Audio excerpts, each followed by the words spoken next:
Mabes Polri buka suara soal 2 DPO kasus pembunuhan Vina dan Eki yang dihapus setelah Peggy tertangkap. Kadif Humas Polri Irjen Sadi Nugroho menyebut penghapusan 2 DPO karena alat bukti yang mengarah ke keduanya masih belum mencukupi, termasuk adanya keterangan saksi yang menyebut 2 nama DPO tersebut adalah fiktif. Kadif Humas Polri juga mempersilahkan masyarakat jika memiliki informasi untuk dapat membuat kasus ini terang benderang.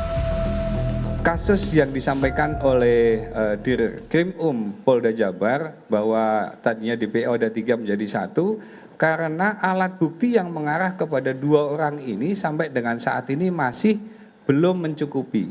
Bahkan ada beberapa keterangan saksi yang menyampaikan itu adalah fiktif, nama fiktif.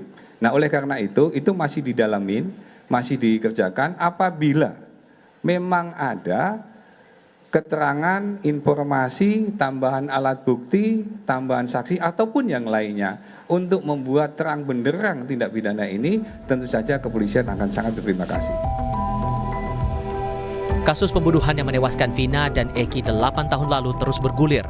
Setelah menangkap 1 DPO bernama Peggy Setiawan, polisi kini justru menghapus 2 nama DPO karena dinilai fiktif. Pengacara keluarga almarhum Vina, Hotman Paris Hutapea, merasa janggal atas hilangnya nama 2 DPO dalam kasus pembunuhan ini. Menurut Hotman, terlalu cepat bagi penyidik untuk menghapus 2 nama DPO yang sebelumnya tercatat dalam BAP maupun putusan pengadilan yang sudah berkekuatan hukum tetap.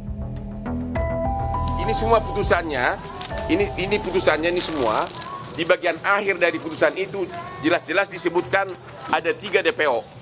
Di dalam pertimbangan hukum juga ada 3 DPO. Di dalam surat tuntutan ada 3 DPO. Di dalam surat dakwaan ada 3 DPO. Di dalam BAP ada 3 DPO. Keterangan dari 8 terdakwa pun mengatakan ada 3 DPO. Sekarang hanya dalam waktu 2 minggu dirubah dengan mengatakan itu fiktif. Jadi prinsipnya keluarga korban maupun kuasa hukum menolak pernyataan dari penyidik Polda Jabar yang menyatakan bahwa 2 DPO tersebut adalah fiktif. Terlalu cepat untuk mengatakan itu.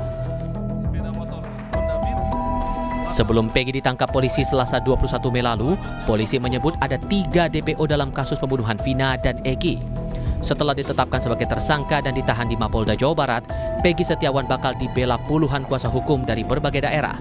Saat ini ada 64 anggota pengacara yang mengajukan diri untuk membela Peggy Setiawan. Tim Liputan, Kompas TV.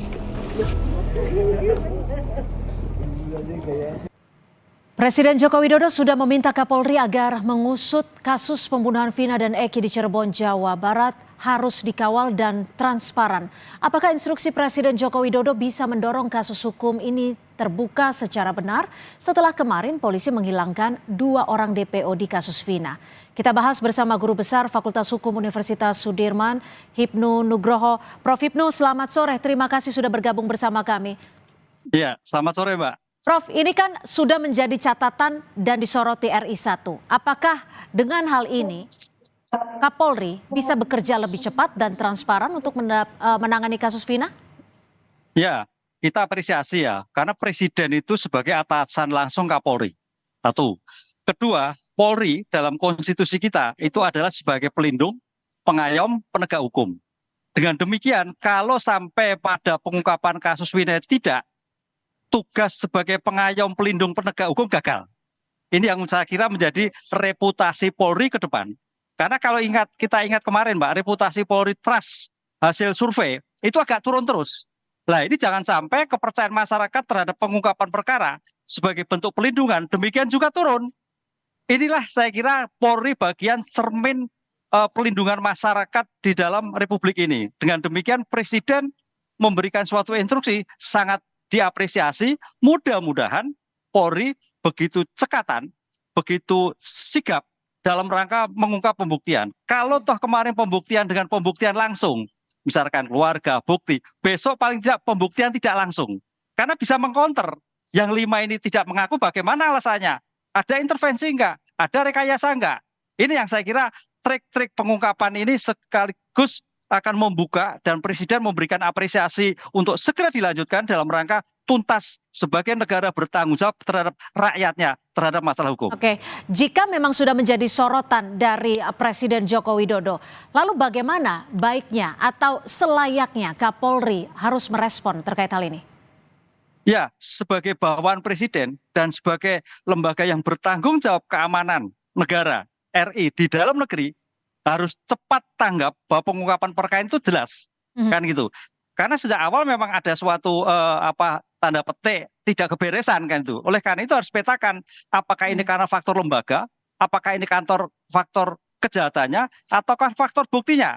Itu harus dipetakan, Mbak. Dan dipetakan ini akan menjadikan suatu temuan yang besar, temuan yang bagus, bisa dipertanggungjawabkan masyarakat. Sehingga jangan sampai 5 menjadi 1, 11 menjadi 8, 3 menjadi 1. Ini tidak bisa dipercaya. Ini taruhan negara, juga taruhan Presiden sebagai atasan Presiden, sebagai kepala negara. Prof, jika Anda menyebut tidak bisa dipercaya, karena kalau kita dahulu juga ditangani oleh Polda Jawa Barat, apakah baiknya kasus ini ditangani oleh Barreskrim? Kalau ini sudah menjadi atensi Presiden, mau tidak mau Barreskrim turun.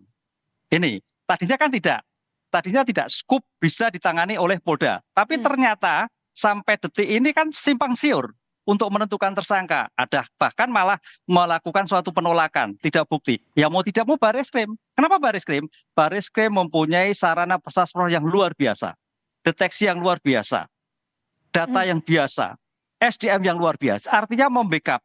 Karena apa? Kenapa ini Barreskrim? Karena ini taruhan negara dalam rangka Polri pengungkapan suatu peristiwa pidana. Oke, Prof. Ibnu, kalau banyak pihak yang menilai ada kejanggalan khususnya terkait dengan 2 DPO yang dihilangkan, kapan kasus ini harus diambil atau diambil alih oleh Barreskrim?